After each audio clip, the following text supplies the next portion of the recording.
Hello दोस्तों, स्वागत है आपका एनसीईआरटी जो कि न्यू एनसीईआरटी है कि सेकंड चैप्टर में, जिसका नाम है संसाधन के रूप में लोग। ये जो सिनॉप्सिस तैयार करी गई है एनसीईआरटी की, ये इस हिसाब से तैयार करी गई है ताकि जो एनसीईआरटी का जो एक डिग्निटी है, या कहिए कि उसके जो बेसिक और मूल शब्द हैं उनके साथ कोई छेड़छाड़ ना हो, ताकि पेपर में जब उस स्टैंडर्ड से क्वेश्चन पूछा जाए तो आपको ठीक वही शब्द मिलें जो एनसीईआरटी में मिलते हैं।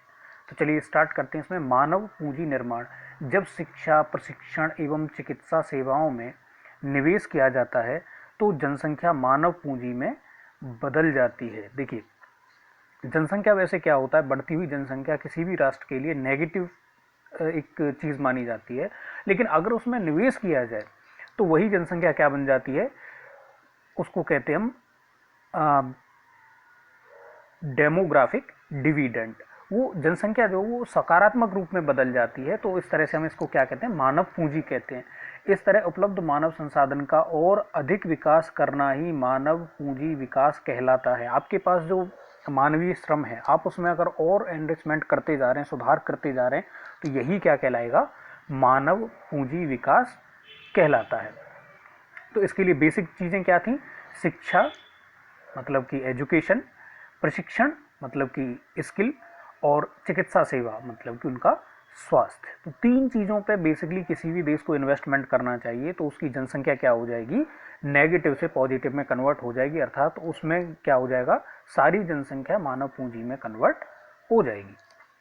वास्तव में मानव पूंजी कौशल और उसमें निहित उत्पादन के ज्ञान का स्टॉक है, जो भौतिक पूंजी निर्माण की भांति ही देश की उत्पादन शक्ति में वृद्धि करता है एवं उसी की भांति प्रतिफल प्रदान करता है।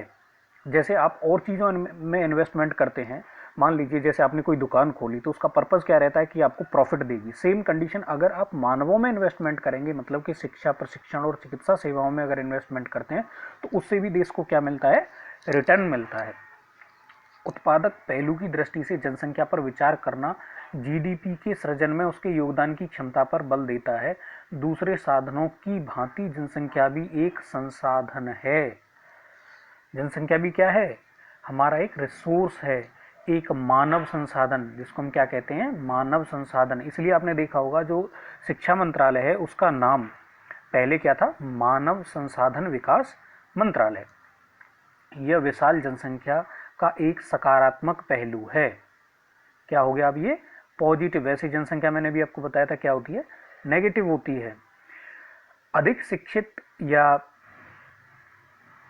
अधिक स्वस्थ जनसंख्या का लाभ अप्रत्यक्षतः उन लोगों तक भी पहुंचता है जो स्वयं प्रत्यक्ष रूप से उतने शिक्षित नहीं है। अगर जनसंख्या शिक्षित हो जाती है, अगर सोसाइटी हमारी एजुकेटेड है, तो इस एजुकेशन का लाभ उनको भी मिलेगा जो खुद से एजुकेट नहीं है। जैसे मान लीजिए कि एक परिवार में अगर कोई जो वृद्ध लोग रह रहे हैं और वो एजुकेटेड नहीं है, लेकिन उनके बच्चे वेल एजुकेटेड हैं, और उनमें से मान लीजिए दो गवर्नमेंट जॉब पा लिए और एक ने क्या कर लिया, अपना खुद का बिजनेस इस्टेब्लिश कर लिया, तो क्या उनके एजुकेशन, क्या क्या उनके जो स्किल उन्होंने सीखी हैं, क्या उन दोनों वृद्ध लोगों को इसका बेनिफिट नहीं मिल रहा है, मिलेगा ना।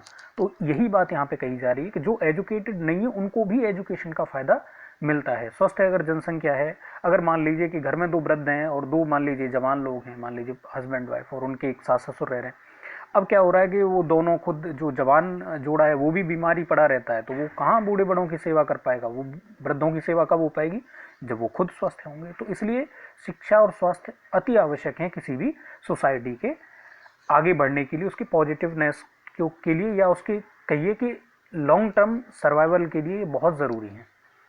आगे हम देखते हैं कितनी है या उतनी स्वास्थ्य सेवाएं उन्हें प्रदान नहीं की गई हैं। मानव पूंजी एक तरह से अन्य संसाधनों जैसे भूमि और भौतिक पूंजी से श्रेष्ठ है, क्योंकि मानव संसाधन भूमि और पूंजी का उपयोग कर सकता है। भूमि एवं पूंजी अपने आप उपयोगी नहीं हो सकती। कितनी भी जमीन है मान लीजिए और कितनी भी संपत्ति है, यदि इंसान नहीं होगा तो उसका क्या इंपॉर्टेंस है। मान लीजिए कि भारत में, या मान लीजिए किसी एक देश में, अमेरिका की जब तक खोज नहीं हुई थी तो वहाँ के जितने भी संसाधन थे उनका क्या इंपॉर्टेंस था, कोई इंपॉर्टेंस नहीं था। जब इंसान वहाँ पहुँचा तब उन संसाधनों का इंपॉर्टेंस हुआ। तो मतलब किसी भी चीज़ की जो कीमत है, उसका जो इंपॉर्टेंस है, वो हमेशा किससे डिसाइड होता है, वो इंसान की आवश्यकता के हिसाब से डिसाइड होता है। अगर सोने को सब लोग पहनना छोड़ दें, सोने की तरफ जो लोगों का लगाव है अगर वो खत्म हो जाए, तो सोने की क्या कीमत रहेगी? नथिंग। ठीक इसी तरह से अगर मान लीजिए कल को किसी और एक कोई धातु है या कुछ और है, उसकी अगर डिमांड बहुत अधिक बढ़ जाती है, किसी जमाने में जैसे हम उदाहरण के लिए बात करें तो एल्युमिनियम सोने से कहीं महंगा हुआ करता था, शुरुआत में खोज हुई थी, क्योंकि इसकी डिमांड बहुत ज़्यादा थी और इसकी जो प्राप्ति थी वो बहुत कम थी।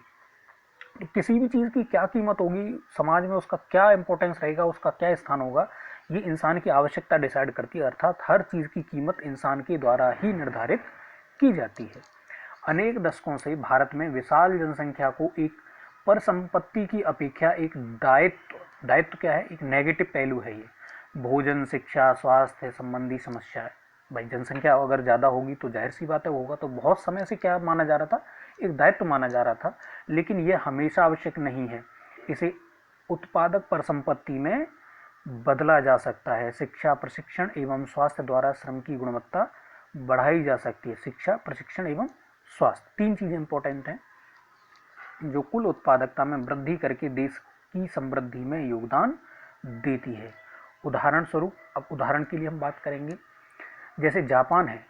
जापान जैसे प्राकृतिक संसाधन हीन देश ने मानव पूंजी निर्माण द्वारा ही वर्तमान मुकाम हासिल किया। बेहतर उत्पादन, प्रौद्योगिकी के रूप में अधिक ज्ञान रूपी आगत दुर्लभ भूमि संसाधन की उत्पादकता में तीव्र वृद्धि ला सकता है और हरित क्रांति में यह बखूबी देखा गया। इंडिया ने इस चीज़ को देखा भी है कि अगर ह्यूमन रिसोर्स डेवलपमेंट अगर किया जाए तो फिर क्या होता है, वो बाकी चीज़ों के उत्पादन में भी वृद्धि उससे होती है। जैसे कि हरियाणा, पश्चिमी उत्तर प्रदेश और पंजाब के किसानों को सरकार ने क्या किया, ट्रेन किया, और जब उनको ट्रेंड किया और यहाँ पे हरित क्रांति लागू करने की कोशिश करी गई, फसलों में वृद्धि की कोशिश करी गई, तो उसकी वजह से क्या हुआ, उस ट्रेनिंग की वजह से, उस जागरूकता की वजह से क्या हुआ कि हरित क्रांति इसी एरिया में सक्सेस हुई, बाकी एरिया में उतनी सक्सेस नहीं हो पाई। उसकी एक वजह ये थी कि यहाँ के किसान ऑलरेडी जागरूक थे, तो ये एक वजह रही कि इस एरिया में हरित क्रांति सफल हुई। आर्थिक क्रियाओं की अगर हम बात करें तो विभिन्न क्रियाकलापों को तीन प्रमुख क्षेत्रकों प्राथमिक, द्वितीयक और तृतीयक में वर्गीकृत किया गया है। प्राथमिक क्षेत्र के अंतर्गत कृषि, वानिकी, पशुपालन, मत्स्य पालन, मुर्गी पालन और खनन शामिल हैं। द्वितीयक क्षेत्र में उत्खनन एवं विनिर्माण शामिल हैं। तृतीयक क्षेत्र में व्यापार, परिवहन, संचार, बैंकिंग, बीमा, स्वास्थ्य, पर्यटन इत्यादि शामिल किए जाते हैं। इस क्षेत्र में क्रियाकलाप के फलस्वरूप वस्तुओं एवं सेवाओं का उत्पादन होता है। ये क्रियाकलाप राष्ट्रीय आय में मूल्यवर्धन करते हैं एवं इनको क्या कहा जाता है, आर्थिक क्रिया कहा जाता है। जाहिर सी बात है कि ऐसी कोई भी क्रिया जिससे मूल्यवर्धन होता है, अर्थात जिससे पैसे आने की संभावना होती है या पैसे आते हैं, वो सभी क्रियाएं क्या कहलाती हैं, आर्थिक क्रियाएं कहलाती हैं। आर्थिक क्रियाओं के दो भाग होते हैं, बाजार क्रियाएं और गैर बाजार क्रियाएं। बाजार क्रियाओं में वेतन या लाभ के उद्देश्य से की गई क्रियाओं के लिए पारिश्रमिक का भुगतान किया जाता है। अब जैसे बाजार क्रियाएं क्या होंगी कि अगर आपने कोई काम किया और उसके बदले आपको पैसे मिल गए। इनमें सरकारी सेवा सहित वस्तुओं या सेवाओं का उत्पादन भी शामिल है। गैर बाजार क्रियाएं क्या होती हैं, से अभिप्राय स्व उपभोग के लिए उत्पादन है। इनमें प्राथमिक उत्पादों का उपभोग और प्रसंस्करण तथा अचल संपत्तियों का स्वलेखा उत्पादन आता है। जैसे अब गैर बाजार में क्या आएगा, आपने गेहूं उगाए, उसमें से क्या किया कि 80 क्विंटल गेहूं आपने क्या किया, बाजार में बेच दिए। 100 क्विंटल आपने उगाई, उसमें से 80 क्विंटल आपने बाजार में बेच दिया। तो ये गेहूं का उत्पादन जो 80 क्विंटल का हुआ, ये किस में आएगा, बाजार क्रियाओं में आएगा। 20 क्विंटल आपने क्या किया, आप घर में भी तो खाओगे ना, तो 20 क्विंटल आपने अपने घर में रख लिया, तो ये जो 20 क्विंटल का उत्पादन है ये किस में आएगा, गैर बाजार क्रियाओं में आएगा। तो बाजार और गैर बाजार क्रिया अलग कुछ नहीं होता है। कोई भी जब आप अपने लिए करते हैं तो वो क्या हो गया, गैर बाजार क्रिया, और जब बाजार के लिए करते हैं, उसको सेल करने के लिए करते हैं, तो वो क्या हो गया, बाजार क्रिया है। पुरुषों और महिलाओं के आर्थिक क्रियाकलाप, इसमें हम देखेंगे ऐतिहासिक और सांस्कृतिक कारणों से परिवार में महिलाओं और पुरुषों के बीच श्रम का विभाजन होता है। परिवार के लिए दी गई सेवाओं के बदले महिलाओं को भुगतान नहीं दिया जाता। भाई घर में कपड़ा धोने हैं, झाड़ू पोंछा है, और जो जितने भी काम होते हैं, क्या किसी भी फैमिली में ऐसा होता है कि उसके लिए पारिश्रमिक दिया जा रहा है? अब यहाँ पर दो पॉइंट आ जाते हैं। एक तो भाई फैमिली अगर मान लीजिए गरीब है, सर्वाइव ही उसका करना मुश्किल हो रहा है, तो फिर किसी को भी पारिश्रमिक नहीं दिया जा रहा उसमें, ना तो पुरुष को दिया जा रहा है ना महिलाओं को दिया जा रहा है। पर खासतौर से इसमें महिलाएं क्या रहती हैं, खासतौर से टारगेट रहती हैं। आगे इसमें देखते हैं, उनकी सेवाओं को राष्ट्रीय आय में नहीं जोड़ा जाता। अब जो वो काम कर रही है, कोई और अगर मान लीजिए वहीं एक बैंक में झाड़ू पोंछा अगर मान लीजिए कर रही है, किसी एक ऑफिस में कोई झाड़ू पोंछा कर रही है महिला, तो वो कहाँ होगा, वो जोड़ा जाएगा। लेकिन अगर घर में वही महिला झाड़ू पोंछा करती है तो वो राष्ट्रीय आय में, जीडीपी में नहीं जोड़ा जाता है। महिलाओं को उनकी सेवाओं के लिए तब भुगतान किया जाता है जब वे श्रम बाजार में प्रवेश करती हैं, जब वो बाहर निकल के काम करती हैं, तो ही उन्हें जीडीपी में काउंट किया जाता है। शिक्षा व्यक्ति के उपलब्ध आर्थिक अवसरों के बेहतर उपयोग में सहायता करती है। शिक्षा और कौशल बाजार में किसी व्यक्ति की आय के प्रमुख निर्धारक हैं। अधिकांश महिलाओं के पास बहुत कम शिक्षा एवं निम्न कौशल स्तर हैं। अतः सामान्यतः महिलाओं को कम पारिश्रमिक पर निम्न आय एवं अनियमित रोजगार वाले क्षेत्रों में, जहां नौकरी एवं कानूनी किसी प्रकार की सुरक्षा नहीं है, मन आया जब निकाल दिया, मन आया जब काम पे रख लिया। और अगर मान लीजिए कुछ भी होता है, जैसे कोई एक्सीडेंट अगर हो जाता है, तो उसकी भी कोई भरपाई नहीं है। महिलाएं ऐसी जगह पे काम करने के लिए बाध्य हैं। काम करना पड़ता है, काम करती नहीं है, काम करना पड़ता है, बाध्यता की बात हो रही है। इस क्षेत्र में प्रसूति अवकाश, मतलब जब बच्चे होते हैं तो आप देखेंगे सरकारी ऑफिस हैं या जो रजिस्टर्ड बड़ी बड़ी कंपनियां हैं, उसमें क्या होता है कि जब बच्चे पैदा होते हैं तो 6 माह का एक अवकाश दिया जाता है ताकि उस बच्चे की अच्छी खासी देखभाल हो सके। लेकिन अगर मान लीजिए खेत में मजदूर महिला है, क्या उसको इस तरह से अवकाश दिया जाएगा कि भाई इसके बच्चा होने वाला है तो चलो इसको छुट्टी पे दे देते हैं और उसको पेमेंट हम देते रहेंगे? ऐसा नहीं होता है। शिशु देखभाल, जब छोटा बच्चा होता है तो उसको भी तो देखभाल की जरूरत पड़ती है, क्या वो छुट्टी दी जाती है ना ऑर्गेनाइज्ड सेक्टर में? नहीं। एवं अन्य सामाजिक सुरक्षा जैसे सुरक्षा तंत्र जैसी सुविधाएं उपलब्ध नहीं होती हैं। सामाजिक सुरक्षाएं जैसे कि पेंशन की अगर हम बात करें, सबसे बड़ी सामाजिक सुरक्षा यही है ना।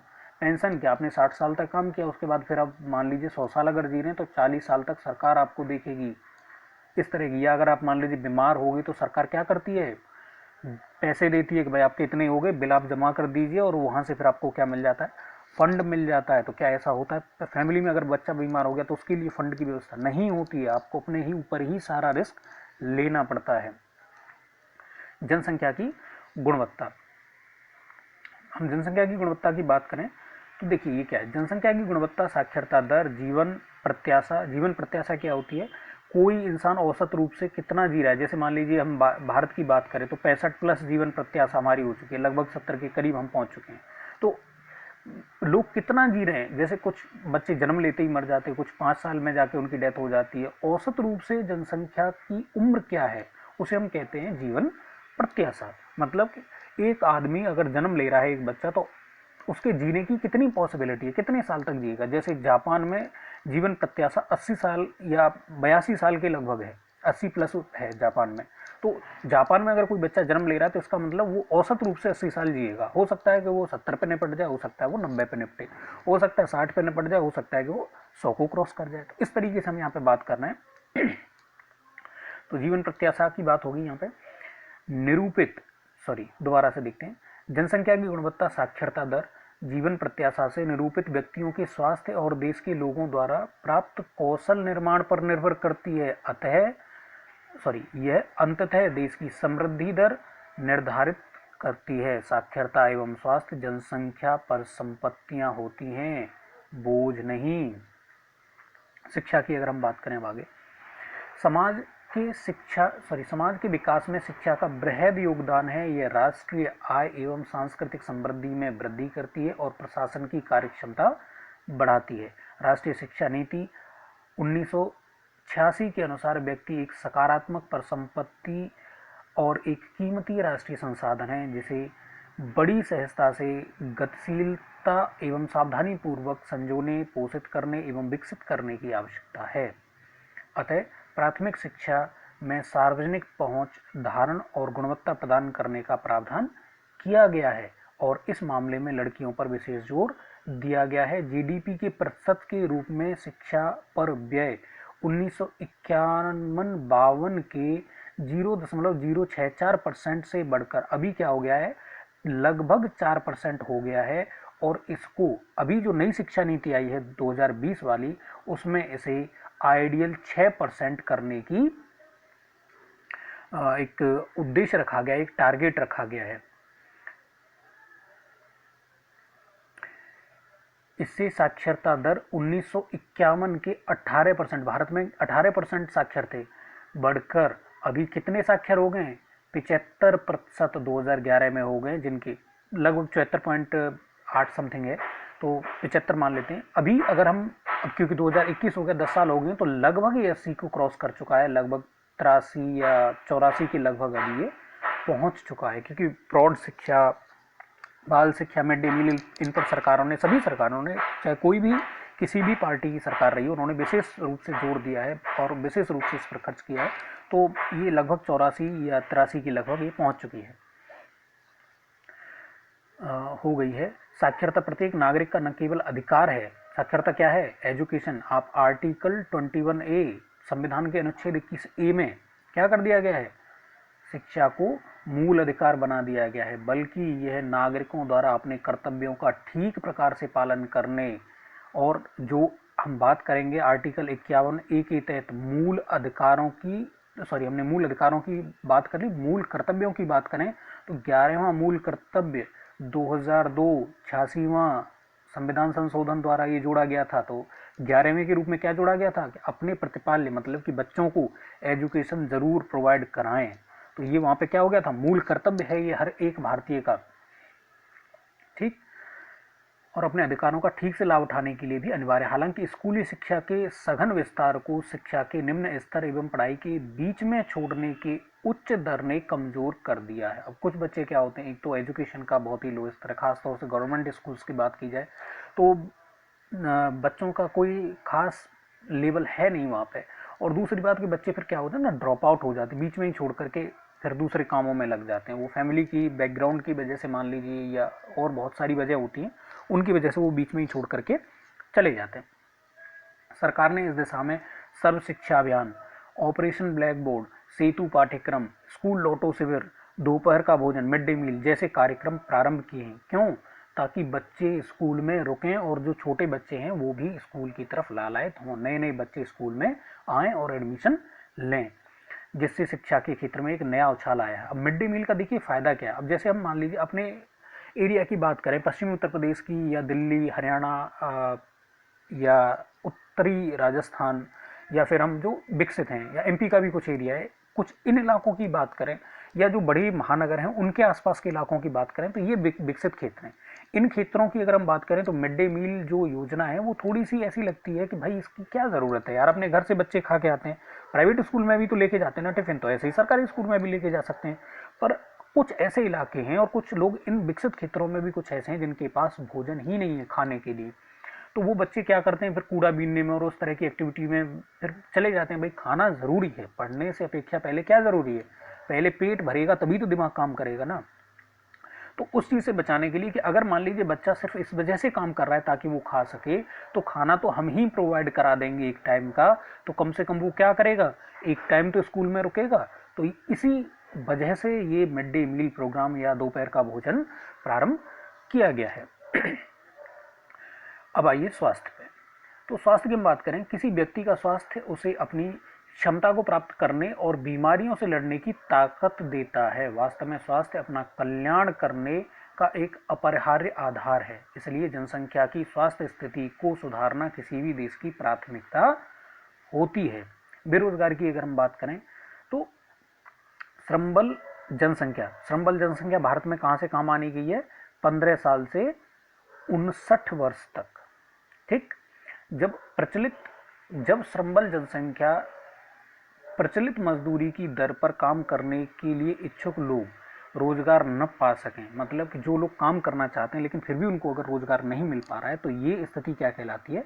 बेरोजगारी कहलाती है। आप अगर मान लीजिए आपके पास काम नहीं है, तो आप बेरोजगार होंगे या नहीं होंगे, ये डिसाइड इस बात से होता है कि आप काम करने के इच्छुक हैं या नहीं है। मान लीजिए आप भले 25 साल के हैं, आपके पास एजुकेशन भी है, लेकिन आप काम करना नहीं चाह रहे हैं, तो आप बेरोजगार नहीं गिने जाएंगे। बेरोजगार आप उसी कंडीशन में गिने जाएंगे जब आप काम ढूंढ रहे हैं और आपको फिर भी काम नहीं मिल रहा है, और आपके पास क्वालिटी भी है, तब भी आपको काम नहीं मिल रहा है, तो आप बेरोजगार कहलाएंगे। इसलिए आप देखेंगे कि वैसे आप बहुत सारे लोग आपको दिखेगा यार काम नहीं है काम नहीं है, लेकिन जब सरकारी रिपोर्ट्स आती हैं तो उनमें बेरोजगारी की जो दरें हैं वो काफ़ी कम पाई जाती हैं। ठीक है ना।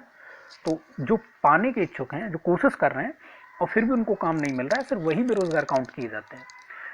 भारत के संदर्भ में ग्रामीण और नगरीय क्षेत्रों में बेरोजगारी है, तो एक नगरीय बेरोजगारी होगी, एक ग्रामीण बेरोजगारी होगी। तथापि ग्रामीण और नगरीय क्षेत्रों में बेरोजगारी की प्रकृति में अंतर है, उनमें भी डिफरेंशिएट आपको देखने को मिलेगा, काफ़ी सारा डिफरेंस। ग्रामीण क्षेत्रों में मौसमी और प्रच्छन्न बेरोजगारी है, तो वहीं शहरी क्षेत्रों में अधिकांशतः शिक्षित बेरोजगारी है। अब देखिए, मौसमी बेरोजगारी तब होती है जब लोग वर्ष के कुछ महीनों में रोजगार प्राप्त नहीं कर पाते, जैसे कृषि में। अब कृषि में क्या हुआ कि जब धान की कटाई हुई अभी कुछ टाइम पहले, तो लोगों को रोजगार मिला। फिर गेहूं की बुआई हुई तो लोगों को रोजगार मिला। अभी फिलहाल आप देखेंगे तो अभी क्या है, अभी दवाइयाँ चल गई हैं, तो अभी घास फूस उखाड़ने की तो जरूरत नहीं पड़ेगी। तो जब गेहूं कटेगा रोजगार तभी मिलेगा, बीच के ये 3 महीने 4 महीने बिल्कुल एकदम खाली जाएगा। तो ऐसी बेरोजगारी को हम कहते हैं मौसमी बेरोजगारी, मतलब कि मौसम के हिसाब से बेरोजगारी आती है। उधर की लिए हम बात करें तो जून और मई जून का जो महीना है वो बिल्कुल एकदम बेरोजगारी में जाता है। तो इस तरह के जो टाइम पीरियड आता है उसको हम मौसमी बेरोजगारी कहते हैं, और ये खास तौर से गाँव में देखने को मिलता है। प्रच्छन्न बेरोजगारी की बात करें तो प्रच्छन्न बेरोजगारी के अंतर्गत लोग नियोजित प्रतीत होते हैं, ऐसा लगता है कि वो काम कर रहे हैं, उनके पास भूखंड होता है जहां उन्हें काम मिलता है, परंतु उनकी सीमांत उत्पादकता शून्य होती है। जैसे खेत में 5 की जगह 8 मजदूर काम करें तो 3 मजदूर क्या होंगे, प्रच्छन्न होंगे। उसको इस तरह से समझते हैं, एक खेत में मान लीजिए 2 बीघे का एक खेत है जिसमें 5 आदमी काम कर सकते हैं, लेकिन आपने क्या किया है, क्योंकि आपकी फैमिली में 8 मेंबर हैं तो और सबके सब लोग खेती कर रहे हैं, और उस खेत में जाकर के फिर वहाँ पे 8 लोग काम करने के लिए लग गए। जिसको 5 लोग कर सकते थे उसको 8 लोगों ने करके दिया, तो यहाँ पे 3 लोग क्या हो गए, वो रोजगार नहीं काउंट किए जाएंगे, वो रोजगार में काउंट नहीं किए जाएंगे, क्योंकि फाइनली जो आउटपुट है वो तो 5 लोगों के बराबर ही आ रहा है। तो 3 लोग क्या होंगे, प्रच्छन्न बेरोजगार होंगे। बेरोजगारी से जनशक्ति संसाधन की बर्बादी होती है। जो लोग अर्थव्यवस्था के लिए परसंपत्ति होते हैं बेरोजगारी के कारण दायित्व में बदल जाते हैं। हमने अभी थोड़ी देर पहले देखा था कि दायित्व क्या है, नेगेटिव चीज है, और परसंपत्ति क्या होती है, पॉजिटिव चीज होती है। ओके, तो आगे हम देखते हैं, युवकों में निराशा बढ़ जाती है और हताशा की भावना घर कर जाती है। बेरोजगारी से आर्थिक बोझ में वृद्धि होती है। कार्यरत जनसंख्या पर बेरोजगारों की निर्भरता बढ़ती है। घर में एक कोई कमा रहा है, बाकी 4 लोग उसके ऊपर निर्भर हैं, तो इससे क्या होगा, फैमिली में अगर मान लीजिए कल को कोई एक दिक्कत आती है तो पूरी फैमिली क्या हो जाएगी, डामाडोल हो जाएगी। जीवन की गुणवत्ता एवं स्वास्थ्य स्तर पर बुरा असर पड़ता है एवं स्कूली प्रणाली से अलगाव में वृद्धि होती है। जब एजुकेशन लेने के बाद आपको जब काम नहीं मिलेगा तो उस टाइम पे आप क्या करेंगे, आप छोटे मोटे धंधों की तरफ भागेंगे, कबाड़े का काम कर लेंगे, ये कर लेंगे, धकेल लगाएंगे, उस तरह की तरफ भागेंगे। और जब आप वहाँ भागेंगे पर एजुकेशन का क्या काम है, तो इसलिए स्कूल की तरफ से लोगों का विमुख होना स्टार्ट हो जाता है। स्वास्थ्य पे बुरा फर्क पड़ता है। जब आपके पास मान लीजिए घर में एक ही आदमी काम कर रहा है, 4 लोग उसके ऊपर डिपेंड हैं, तो कल को अगर मान लीजिए कोई बीमार होता है तो क्या कोशिश करेंगे कि भाई कोई देसी इलाज ढूंढ लो, घर में कोई मसाला पड़ा हुआ उससे स्वास्थ्य कर लो। आप प्रॉपर डॉक्टर को दिखाने से डरेंगे। इसलिए रोजगार बहुत ज़रूरी है। इसलिए किसी अर्थव्यवस्था के समग्र विकास पर बेरोजगारी का अहितकर मतलब कि बुरा प्रभाव पड़ता है। बेरोजगारी में वृद्धि मंदीग्रस्त अर्थव्यवस्था का सूचक है। अगर बेरोजगारी बढ़ती जा रही है तो अभी उस देश की अर्थव्यवस्था क्या होगी, मंदीग्रस्त होने वाली है। मतलब कि वहाँ पे अब पैसों की कमी होने वाली है मार्केट में। घर में भी आप देखिए, अगर 3 लोग जॉब करते हैं और उनमें से किसी एक की जॉब छूट जाए तो फिर परिवार पे क्या होता है, थोड़ा आर्थिक संकट आता है। मान लीजिए 2 की जॉब छूट जाए तो और ज़्यादा संकट आ गया, तीनों की जॉब छूट जाए तो संकट गहरा जाता है, दिवालिया होने की स्थिति आ सकती है। तो यही देशों के साथ होता है, जो परिवार में होता है वही देश में होता है। यह संसाधनों की बर्बादी भी करता है। बिल्कुल भाई, इंसान खुद भी तो संसाधन है। अब वो कुछ काम ही नहीं कर रहा है, निठल्ला पड़ा हुआ है, तो वो क्या होगा, वो बर्बादी तो हो रही है ना। वो काम करना चाह रहा है फिर भी उसको काम नहीं मिल रहा, तो ये क्या हो गया, बर्बाद हो गया संसाधन जिन्हें उपयोगी ढंग से नियोजित किया जा सकता था। सांख्यिकीय रूप से भारत में बेरोजगारी की दर निम्न है। अब वैसे देखा जाए गवर्नमेंट के जो डाटा आते हैं उन डाटाओं में भारत में बेरोजगारी आपको बहुत कम देखने को मिलती है। क्यों, क्योंकि बड़ी संख्या में निम्न आय और निम्न उत्पादकता वाले लोगों की गिनती नियोजित लोगों में की जाती है। भाई आप नियोजन में कब जाएंगे? जब आप अपना रजिस्ट्रेशन कराएंगे कि मैं काम करना चाहता हूँ, मुझे काम नहीं मिल रहा है। अब आप मान लीजिए खेती में मजदूरी कर रहे हैं, भले आपने साल में 365 दिन में सिर्फ 100 ही दिन काम किया, लेकिन फिर भी आप अब सरकार के डाटा में क्या होगे? आप रोजगार में काउंट होगे। बेरोजगार वही होंगे जो रजिस्ट्रेशन कराएंगे कि भैया हमको रोजगार चाहिए, हमको रोजगार नहीं मिल रहा है, उन्हीं को बेरोजगार काउंट किया जाएगा। तो बेरोजगारी की दर कितनी आती है? 6%, 7%। लेकिन जब आप रियल में अपने चारों तरफ देखते हैं तो जैसे मान लीजिए एक घर में 4 औरतें हैं और उनमें से कोई भी घर के ही काम कर रही हैं, वो बाहर काम नहीं कर रही हैं, और उस घर में से 2 पुरुष हैं जो कि क्या करना है, बाहर ड्यूटी पे जा रहे हैं, तो ये तो रोजगार में काउंट हो जाएंगे। तो भारत की जो अब ये 6 लोग हैं टोटल, अब 6 लोगों में से देखा जाए तो 2 लोगों ने काम किया, तो सरकार इन 2 लोगों को रोजगार में काउंट कर लेगी। इन ये जो बाकी 4 हैं इनको भी रोजगार में ही काउंट कर लिया जाएगा। ये बेरोजगार में काउंट नहीं होंगे जो 4 औरतें हैं, बजाय कि इन्होंने सरकार से काम नहीं मांगा। और बेरोजगारी की जो डेफिनेशन हमने शुरुआत में पढ़ी थी उसमें क्या था कि जब डिमांड करे कोई इंसान, उसको काम ना मिले, तो ही वो बेरोजगार काउंट किया जाता है। इसलिए इस परिवार में ये जो 6 लोगों की फैमिली है 100% रोजगार है सरकार की निगाह में। मैं नहीं कह रहा हूँ, ये सरकार की निगाह में। वैसे कितना है, सिर्फ 2 लोगों को रोजगार है, लेकिन सरकार की निगाह में 100% रोजगार इस फैमिली में है, क्योंकि बाकी जो 4 मेंबर हैं वो काम नहीं करना चाह रहे हैं सरकार की निगाह में, भले ही वो जैसे भी चाह रहे हो या कर रहे हो। ओके, आगे पढ़ते हैं। नियोजित लोगों में की जाती है, वे पूरे वर्ष काम करते तो प्रतीत होते हैं। अब ये होता क्या है कि जब छोटे मोटे गाँव में फसल में या इस तरह से ग्रामीण क्षेत्र में खासतौर से जो काम कर रहे हैं वो काम करते तो प्रतीत होते हैं, लेकिन उनकी क्षमता और आय के हिसाब से उनके लिए पर्याप्त नहीं है। खेत में काम में भागीदारी और उत्पादित फसल पर पूरे परिवार की हिस्सेदारी की धारणा ग्रामीण क्षेत्र में बेरोजगारी की कठिनाइयों में कमी लाती है। अब जैसे मान लीजिए खेत 10 बीघे खेत में 4 लोग बड़े आराम से उस खेत को कर सकते हैं। फैमिली में मान लीजिए 10 लोग हैं, अब 10 के 10 उसमें काम कर रहे हैं और ठीक है, उनका खाना पीना चल रहा है पूरे साल का, जैसे कैसे भी धक्के मार मूर के। तो बाकी जो 6 लोग हैं, 4 लोगों ने काम कर लिया, बाकी जो 6 लोग हैं उनको लगेगा कि हाँ भैया हम तो काम कर रहे हैं, सरकार की निगाह में भी वो क्या हो गए, एम्प्लॉयड हो गए। लेकिन असल में क्या है, तो इससे क्या हुआ कि जो ग्रामीण क्षेत्र है उसमें बेरोजगारी कम दिखती है। अब शहरों में क्या है कि खेत का कॉन्सेप्ट है नहीं, तो अब आपको डेली लाना, डेली खाने वाला सिस्टम है, तो हर कोई आदमी काम ढूंढने के लिए निकलता है, तो उनके अपेक्षाकृत रूप से उनके रजिस्ट्रेशन भी अधिक होते हैं, सरकार की निगाह में भी जो मतलब वो अधिक आते हैं। तो इस वजह से क्या होता है कि ग्रामीण क्षेत्र में बेरोजगारी की दर निम्न देखने को मिलती है और शहरी क्षेत्रों में बेरोजगारी की दर उच्च देखने को मिलती है। बट सच में अगर देखा जाए, हकीकत ग्राउंड पे अगर इसको देखा जाए, तो ग्रामीण एरिया में क्या होता है कि बेरोजगारी की दर बहुत बहुत बहुत ज़्यादा है।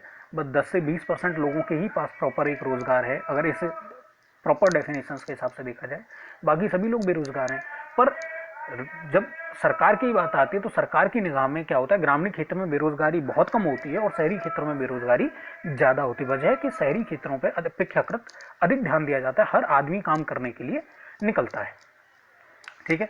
लेकिन इससे परिवार की गरीबी कम नहीं होती। अब वो दिखते तो हैं कि काम कर रहे हैं, पर क्या उससे गरीबी कम हो रही है? नहीं, उससे फैमिली में गरीबी उतनी ही रहती है। हालांकि पिछले वर्षों में कृषि पर निर्भर जनसंख्या की मात्रा में कमी आई है। अब लोग क्या कर रहे हैं, थोड़े कम हो गए भाई, और अधिशेष श्रम का कुछ भाग द्वितीयक एवं तृतीयक क्षेत्र में चला गया है, और गांव से अब लोग क्या कर रहे हैं, शिफ्ट कर रहे हैं, या तो इंडस्ट्रीज की तरफ या सर्विस सेक्टर की तरफ। अब लोग खेती में कम इंटरेस्टेड हो रहे हैं, मतलब धीरे धीरे धीरे अब इंटरेस्टेड कम हो रहे हैं। इसका मतलब ये है कि भाई घर के जो खर्चे हैं वो नहीं चल पा रहे हैं। एक ज़माना होता था जब एक कोई किसान होता था, वो अधिकतर चीज़ें अपने खेतों में ही उगा लिया करता था। गाजर उसने कर ली, थोड़े बहुत आलू कर लिए, शकरकंद कर ली, मूली कर ली, और मेथी टाइप की, पालक मेथी ये सब उगा लिया, तो साग सब्जी उसको वहीं से मिल जाते थे।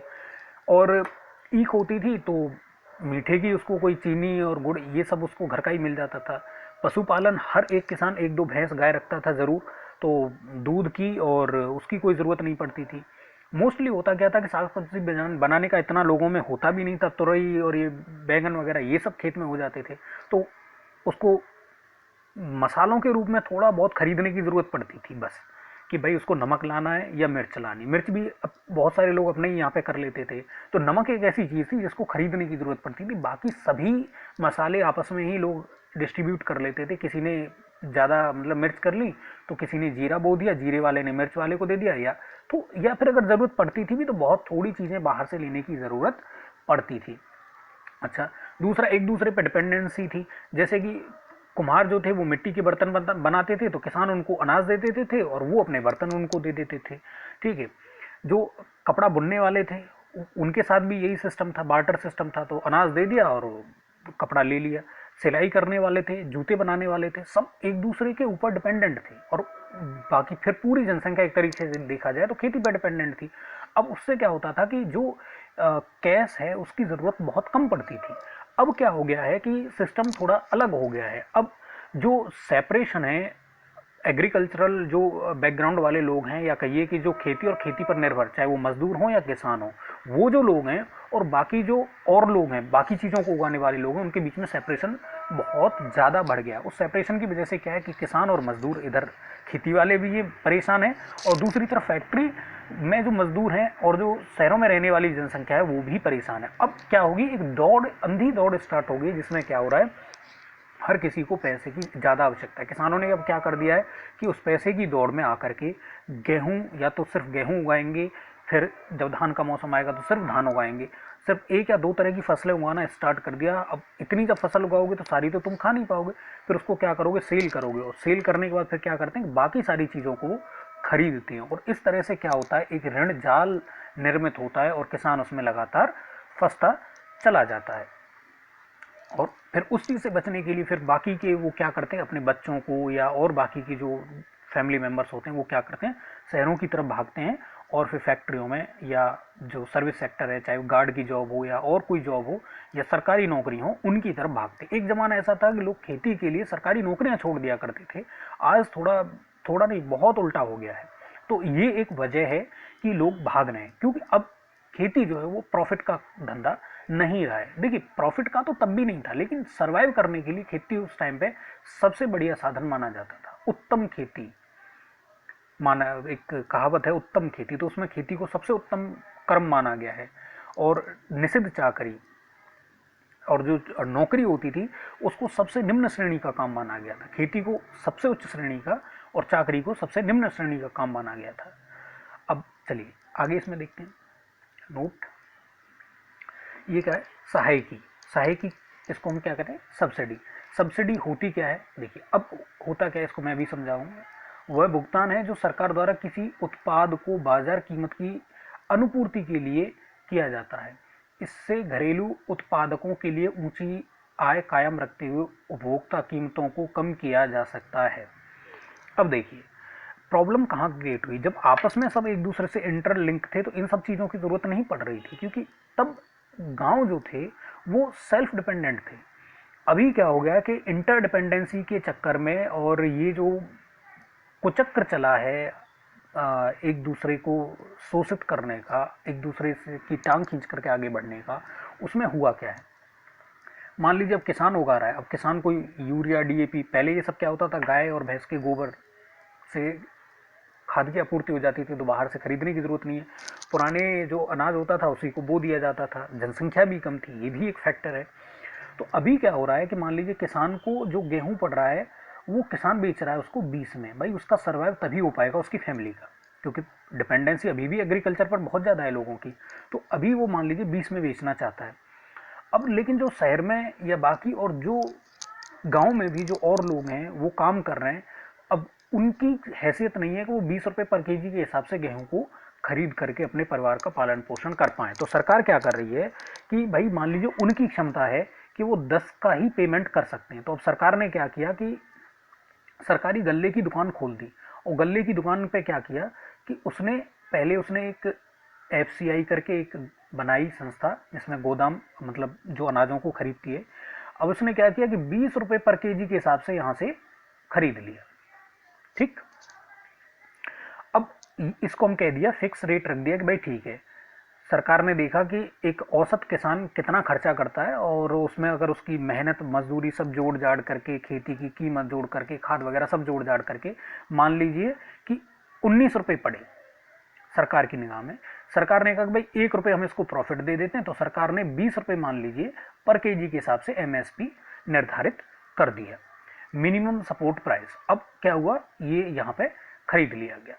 अब लेकिन जब सरकार गल्ले की दुकान पर बेचेगी, जिसको कोटा कहा जाता है, जब कोटा की दुकान पे आएगा, गल्ले की दुकान पर जब ये मटेरियल आएगा, सरकार ने ये मटेरियल यहाँ बेच दिया, तो यहाँ से यहाँ तक ट्रांसपोर्ट का खर्चा सरकार ने उठाया, 20 रुपये किसान को दे दिए, ट्रांसपोर्ट का खर्चा उठाया, यहाँ पे स्टोर करने के लिए जो भी मेहनत मजदूरी और जो भी लगा वो सरकार ने उठाया, फिर यहाँ से यहाँ तक ट्रांसपोर्ट का खर्चा सरकार ने उठाया।